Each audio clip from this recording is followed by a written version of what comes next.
Big dog, what are the best rogue decks in Yu-Gi-Oh right now? You guys seen our meta tier list that we talked about, and we missed a ton of Yu-Gi-Oh decks. And today, big dog, we're gonna be talking about some of the strategies that you said that I missed, and more importantly, we're gonna be going incognito. Today, big dog, we're gonna be talking about the top rogue Yu-Gi-Oh decks. Let's go ahead and jump on in. What's going on with y'all, big dog? And it is an amazing day for Yu-Gi-Oh! I hope that's your day phenomenal. But if it isn't, don't let what happened at the beginning of your day ruin the rest of your day. Today, we are going to be doing a rogue tier list talking about the most powerful rogue Yu-Gi-Oh strategies. But like usual, we got a criteria. The first thing to help start off the rogue for the non-rogue is that if your strategy topped the YCS, it's already out. I already know that there were some really good rogue strategies like Sky Strikers, Labyrinth, and even Centurion that are considered rogue decks that topped, but right now, they the enemy. And I ain't gonna lie, I kick that blicky for the enemy. The next criteria is that we are going to be ranking these strategies based on how strong they are, but more importantly, because the rogue decks, we have to decipher how strong they are against some of the most popular cards. Through our analytics, some of the strongest decks in the game are Tenpai Dragon, Snake Eyes variants, and Yugioh is still hanging on. There's also how are you gonna deal with the ever so powerful Motion Flawless. Bro, I said this card's not that good or worth the price tag in a video you should check out, but we still have to prepare for these cards because everybody's playing them. And the last criteria is that these are decks that you guys mentioned that I should talk about on my next tier list. So if you have a Yu-Gi-Oh strategy that you want me to talk about on the next tier list, go ahead and let me know. Also, Hoodley, you think I forgot? If you guys love these type of tier lists, you got to give a mad shout out to Hoodley. He has done 69 of these videos so far, and he a goat. I mean, technically this is 70, but you get the point. That $10 be hitting. Let's go ahead and start off with a strategy that you guys wanted me to talk about in dinosaurs. I think that it's really important that when we were complaining about Sanguine summoning, it's because we wanted Mr. 3, not Sanguine summoning to 1. Dino's problems are still already apparent. Not only is Miscellaneous Ceres at 1, but the deck has not progressed in any way, shape, or form. It's still one of those decks that requires specific cards to get its combo line started, and when it doesn't have that, it's in shambles. It can be fairly inconsistent, and at its height, it's not as strong as some of the other decks you would desire. It really pains my heart to say that the Dinos know what they're doing, but I'm gonna go ahead and put them in copium. I think at the strongest, this deck is a locals level type contender. I would not say that Dinos is a strategy that can go in top a YCS or a regional. It just has too many things working against it in itself before we start looking at how it can go against some of the other strategies. Next is Unchained, a deck that has been secretly good over the last few weeks. Unchained has secretly topped and won quite a few things, and people don't understand how good this deck is going first or going second. Ironically, Mochummy Flawless in me allows me to go full combo when I triple tactics thrust. Oh, you can't see it. Standing desk. I had to get the chair just to do that thrust, which means you're probably gonna have to get the chair to get Unchained out of their top shelf. Unchained is one of the strongest rogue decks and just so happens to be one of the most skilled Yu-Gi-Oh decks in the game. It can play around the Mochumi cards and actually build some really good boards. It's ironically a deck that is designed to be able to play in this type of Yu-Gi-Oh. Maybe Unchained Shavara was limited for a good reason. Vanquish Soul! Look, big dog, there's a few things about Vanquish Soul I don't think people remember. First of all, it's a fighting deck. It's built for the combat. Secondly, there's Dimension Shifter. It's also built for Dimension Shift. Vanquish Soul is another one of those strategies that reward you for skilled Yu-Gi-Oh play. If you know how to play Vanquish Soul and you know how to play against some of the top decks, well, you could be cooking your opponent. And that's pretty much the epitome of Rogue. It doesn't necessarily have very favorable matchups against the top decks. It has some really cool interactions though, and it doesn't have any unfavorable interactions. Easily a strategy I would put in solid choice. Some of the biggest things that keep Vanquish Soul afloat is its need not to go into the extra deck, but its ability to apply pressure in all different angles. Between the Catch Tier cards, Dimension Shifter, and your Vanquish Soul secret effects, you can find yourself in an advantageous situation against not only the meta decks in the game, but also against other rogue Yu-Gi-Oh decks because it can spin the block on just about all of them. Sprite is one of those Yu-Gi-Oh decks. Now, big dog, I ain't gonna fight with you. Dr. Pepper is the #1 soda, and it's soda, not pop. Stop saying that. After that, Sprite. From there, since I'm a Cali boy, I gotta say something like Cactus Cooler, but it really don't matter. I'll let y'all fight over the third. If you say Mountain Dew, you disgust me. But just like how that third spot in soda could be up for debate, the other two are not, Sprite is up for debate. It's a pretty powerful Yu-Gi-Oh deck that has access to some really powerful cards, like Totally Awesome. It can even use cards like Dimension Shifter to sway the game into its favor. Sometimes it can be reliant on going into the extra deck, but often it's just one of those strategies that's good against hand traps in a hand trap heavy format, doesn't trade favorably or unfavorably against the meta decks, but trades favorably against almost everything else. I think that this deck is also another solid rogue Yu-Gi-Oh choice. Basically what I'm saying for these solid choice Yu-Gi-Oh decks is that these decks are fairly consistent, can trade off evenly, and with the right player you can accomplish some things. But what does it take to be in the format dependent? I actually think that Ice Barrier is that deck that's format dependent. Now hear me out. Ice Barrier is great when going first. Unlike some of the strategies that are a little bit higher, Ice Barrier doesn't work amazingly well going second. If you go second, you have to earn your win 100% and even sometimes hope that your opponent fumbles just a little bit. I also say that Ice Barrier does not trade fairly going against some of the top decks in the game while going second, though while going first can be an entirely different story. That just speaks to me that this deck is a little bit format dependent, meaning that Yu-Gi-Oh may need to slow down just a tad bit for it to go up another rank.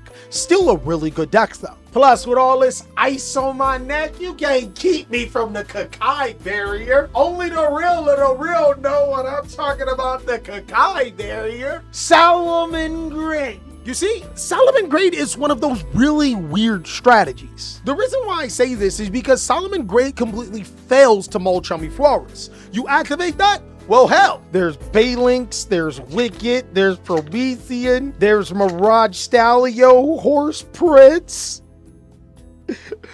Rage Phoenix, oh no! You can get cooked with this deck by a Molchummy if you don't summon Baguska and set Solomon Great Roar. I am not gonna lie, Solomon Great Roar plus Baguska cooks so many decks in the game. Solomon Great also being a cyber strategy just can go second in the right player's hands. I think that this deck is solid choice. This deck has already topped a few regionals and we're only 2 weeks in. It's one of those strategies where if you know what you're doing, you're almost unstoppable. Keep in mind, I said almost. Allowing your opponent to draw 7 cards will backfire sometimes, but that's weird, because it's only sometimes. Chimera. Bro, I know somewhere out there Shao Tucker is proud. I'm not proud of that one, but he's proud. Chimera just so happens to be the person that's editing this video Hoodley's favorite Yu-Gi-Oh deck. So obviously I gotta tell him like it is. It's just straight coping, right? Hoodley, what are you doing? What? This is not Hoodley with a gun to my head. This is also not me moving Chimera to Ken Challenge because Hoodley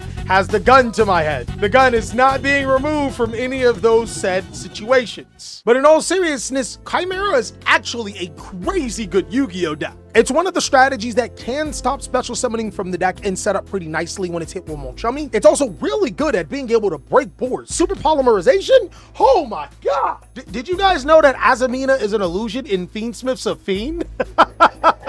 How you want to cook yourself? Chimera is arguably one of the best strategies to be able to employ both Azamina and the Fiendsmith engine. It's an incredibly good Yu-Gi-Oh deck, and with the right player base and dedicated players, one of the top decks in the game. Now you guys wanted me to talk about Drytron, and here's what we got to talk about, some hardcore facts. In my last tier list, I told you guys not to play Fluendereese, and while I did make a joke out of it, some of you guys may have taken it a little bit seriously. I want to point out that I do not hate a particular Yu-Gi-Oh strategy.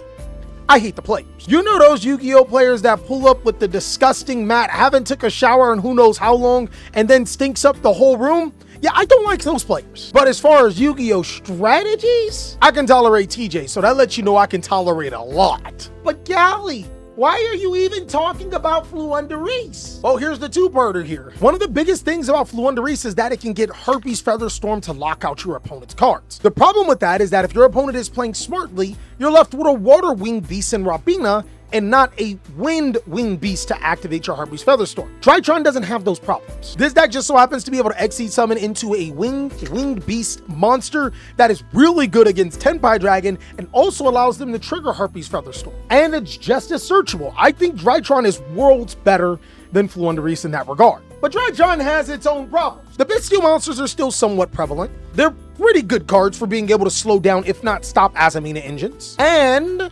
Drytron benefits when there is a little bit of a slower format. I think that Drytron is in format dependent. It has a lot of cool things going for it. Vanity's Ruler, Fushuku no blah blah blah, the XE monster with a Harpy's Feather Storm. And of course, if everything goes wrong, play Drytron. The problem though is going second into a lot of those boards.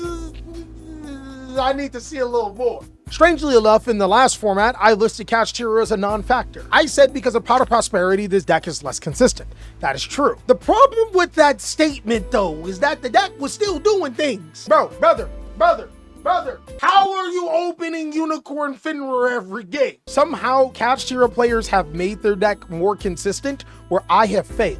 This deck is solid. Kashtira is really good at going second and helping you being able to break some of the top boards, does not go through its extra deck, and more importantly, is a shifter deck that can rip important cards out of the extra deck. Fiendsmith's Requiem? What's that? Those Azamina cards you play one ofs. You mean Azamina, that's where it's going, to the ass can, trash can. And overall, the deck can be a complete terror of the duel. Now, voiceless voice. Yes, the deck with a voice, but doesn't voice the voice. This deck's actually really good. Bro, I gotta take back everything that I've said about the deck with no voice. It be spitting. Voiceless voice is one of those weird strategies that not other people play, but it's a strategy that can challenge the meta. Once voiceless voice gets started, it's incredibly hard to stop. And the best thing about voiceless voice is that since it doesn't take up the entire deck, it can be combined with other engines. There's also Dogmatica Maximus, which to a point does almost what Kashtira Finra does, as well as hyping up your entire combo line. This deck's pretty damn good. Now, we said a lot about the Mimighoul. When I originally started talking about Rage of the Abyss, I said that the Mimighoul support put it over the top. And through testing, we realized that Mimighoul is pretty powerful, uninterrupted. We also realized that Dominus Impulse completely obliterates this deck for not only being able to stop a pivotal summon, but also preventing the person that used Dominus Impulse from using the effect of the Mimighoul cards that your opponent has given to you. Well played, Konami. You nerfed the strategy that didn't need to be nerfed and you put it in needs help. Now, I'm not gonna lie, this deck isn't as good as Warrock, but I think if Konami gave it some more support to help balance out the highs from the deck and the lows from the deck, as well as less reliance on the opponent, then it could be a lot better. You guys are gonna hate what I have to say about Horus. Horus as an engine is incredible. It's great. You put it inside some of these other decks, which we're going to talk about. It is a really strong strategy. Horus as a stunner by itself, what you doing? For this particular instance, we're going to talk about Horus stuns. This is the only one that shows itself. I don't really know how to say this, but players who lose to stun are not great players. Hear me out before you crucify me. Everybody loses to everything at some point in time. And it's okay for those strategies to sack you. It's just part of the game. But the reason why stun tops but doesn't consistently do anything with the top is simply because once you go against players that know how to play against stun, you get cooked as a stun play. I'm not saying that playing against stun is a skill issue. I would say that Horus stun is in copium, but since we're talking about stun itself, I would say stun in total is a solid choice. It's a deck that will get you in top cut if you play against a lot of players that don't know what they're doing. But once you go against those players that do know what they're doing, you're cooked. So accept it. Now, Mannadium. Yeah, I haven't forgot about the players that like playing with balls. You guys requested this. Mannadium is a fairly strong going second Yu-Gi-Oh strategy, but it completely sucks at going first, unlike some of the other strategies we talked about. With Beron, Apo, and Warlord Savage all being banned, this deck's inboards is Xingyang, SP Little Knight, and like Chaos Angel or something. Yeah, my boy, it needs help. Mannadium is not bad, but for a going second deck, there are better strategies that can do that. And for going first, there are better strategies that can do that. What would help Mannadium is some better synchro monsters or link monsters that are specific to the strategy that are pretty strong. What's really weird about Volcanic here is that this deck was really good when Snake Eyes was at full power. Now that Snake Eyes is hit, this deck is really bad, and Snake Eyes is still tier 1. It's almost like the hits to Snake Eyes didn't do anything but stop the other Snake Eyes reliant decks. Crazy. This is another strategy that's pretty good at going second, but isn't great at going first, and also is pretty inconsistent. Mementos, the Mean Team, Bone Daddies. This deck is easily up there in the can challenge section. Another strategy that can summon out the extra deck like crazy. But also, once it gets more charmy, this... What's the extra deck? Being able to summon a 5,000 attack monster in TheCaliEffect that can potentially attack directly thanks to the new Akron, or can just battle it out with all of the powerful monsters in the game. Combo-centric, delicious deck that can go against some of the top decks in the game. Magical Musketeers at one point in time was the second best Fiend strategy in the game. Then I think Fiendsmith Lacrima got limited, and now we all look at it different, especially since we can just play other Fiend decks. Musketeers is built on going second. As a pure deck, oh yeah, definitely. Copia. Bro, this Fiend deck cook. Any of your muskets, Fiendsmith combo. But so is normal summoning the new Lacrima. I don't think that Musketeers is necessarily terrible. To be honest, I think I put down that these decks are not completely trash. The problem is that if you're going to invest into a Fiendsmith style deck, you're either better off playing something like Unchained, Chimera, Memento, or just using Musketeers as an engine inside of your Fiend-reliant deck. Next, moving on to Goaty. This fish deck cooks. White people love Goaty just like how black people love chicken. I'm gonna put it in format dependent. The best thing about Goaty is that once it gets started, it can be a really good deck. The bad thing is that it needs to get started. Yu-Gi-Oh strategies in current day don't allow you to get all that. In a slower format, Goaty is a lot stronger though. Now, Cyber Dragon. Bro, we talking about them Horus decks now. Cyber Dragon is another one of those decks that is really, really good going second. But the problem with going second here is that if you wanted to play a good going second deck that's cheap, Tenpai. Also, this deck has like almost no going first capabilities. What are you gonna do? Summon Cyber Dragon Infinity and use your Horus cards to make Hope Harbinger?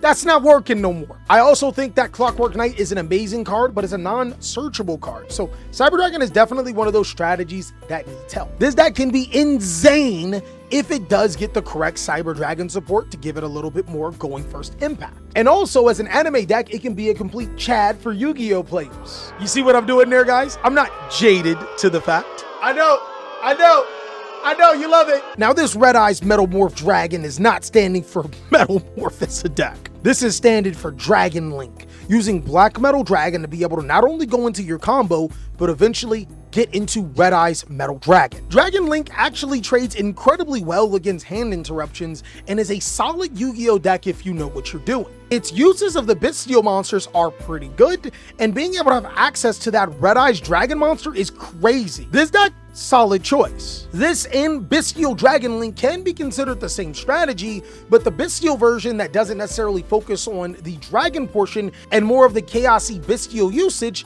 is also a strategy. Solid choice. These decks could be considered slightly different and also the same, but regardless, this deck takes the Bestials and uses them to the max. Being able to summon powerful monsters like Bestial Dispatter and then use the effects of Branded Regain, I really do value into this format. A format where as long as you aren't playing against Tenpai Dragon, you're gonna drag out the game pretty long. And even against Tenpai Dragon, they can find a hard time dealing with these particular decks because they can just summon an endless amount of bodies and interrupt Tenpai Dragon's choke points. Now, Scareclaw has a similar thing to Flundereese, except I would say that Scareclaw Tryhard is a little worse than Infinite. Here's the problem with Scareclaw. Tryhard, pretty good. Lightheart, pretty good. Field Spell, pretty good. The rest of your Scareclaw monsters? Bruh. You should have just made them normal monster effects. If we're being honest, Scareclaw Tryhard should have just been printed with those effects. Yeah, big dog, another one of those going second decks that doesn't have a terribly powerful going first board. Needs help. Can we get some real Scareclaw monsters? I ain't scared of none of them. I ain't got no phobias. Bro, I'm so tough. I go into the dark with a flashlight and scream Scareclaw Acro, Scareclaw Balone, and Scareclaw the other dude, and nothing happens. I don't think anybody fears this deck going second. Now, Sharks. Sharks are really good, but also inconsistent at times. They're really going to need that new spell card that's coming out in February inside of the new May set, because where this deck fails at is actually having a good spell card to always use to be able to trigger the effect of your Surfacing Big Jaws. Surfacing Big Jaws is a crazy strong card, by the way. If I had to give a synopsis right now, it's inconsistent, pretty easy to disrupt, and overall just a tad bit too slow. I'm gonna put it in format dependent, though I do think that this deck does have opportunities to grow, and it's an incredibly strong Yu-Gi-Oh strategy. We just have to accept the current flaws with the deck, as it is a sleeper and will be stronger. Now, you guys want me to talk about Galaxy Eyes. Who y'all make mad? Tight your arch rival or something and you send them in this video? Yeah, big dog. No.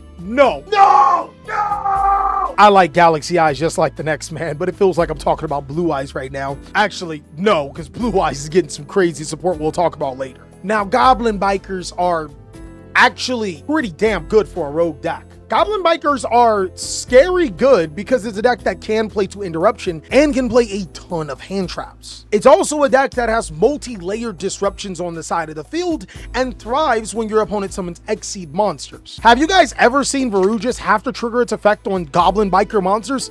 It's kind of funny, especially considering that the Goblin Biker monsters don't mind being in the graveyard. They can be summoned back again. Six Samurai is a strategy that needs help. I think that the biggest problem with Six Samurai is that Konami can't give it really over-the-top support. Because once it does, this deck devolves into some degenerate super link spam FTK type deck. And it's all because of a couple of cards, Gateway and Kizan. At the same time, what they did do is really good for Six Samurais. And the new card that comes out in Supreme Darkness is also decent. But again, you can't give Six Samurai the crazy good support that it needs without making it an FTK style deck unless you address those two problems. It's a solid deck, needs a little bit more help, but also not that much more help, at least not without fixing those two cards. My original opinion on Mermail was a pretty solid Yu-Gi-Oh deck. I think that this is one of those strategies that can play around those hand interruptions that we were talking about and can also summon some really good boards. I wouldn't say that it's format dependent. I think it can survive right now.